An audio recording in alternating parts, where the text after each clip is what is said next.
Sir Marwat साहब, आपने बड़े बड़े पीटीआई के जो लोग थे उनको पीछे छोड़ दिया। 9 मई के बाद जिस तरीके से आप खड़े रहे, डटे रहे, कुर्बानियां दी, किसी ने भी नहीं दी, क्रेडिट आपको जाता है। इसीलिए आज लोग कह रहे हैं कि आपको अपोजिशन लीडर बनना चाहिए।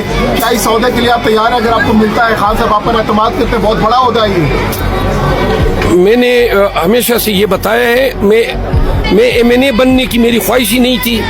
3 दफ़ा खान साहब को मैंने इस्तदा की कि मुझे इस इलेक्टोरल पॉलिटिक्स से दूर रखे। मैं पीटीआई का 8 फरवरी तक साथ देना चाहता था और मैं चाहता था कि मैं अपनी वकालत में वापस जाऊं, क्योंकि मुझे ये सियासत ये इसमें जो ग्रुप बंदियां हैं और साजिशें, ये मुझे अच्छी नहीं लगती है। लेकिन आज हालात खान साहब के मजबूर करने पे मैंने इलेक्शन लड़ा है और वो हल्के जितवाए हैं जो पीटीआई ने जिंदगी में नहीं जीते हैं। और खान साहब की मोहब्बत है और उनका, कल मैं उनसे मिला हूँ, उन्होंने मुझे मुबारकबाद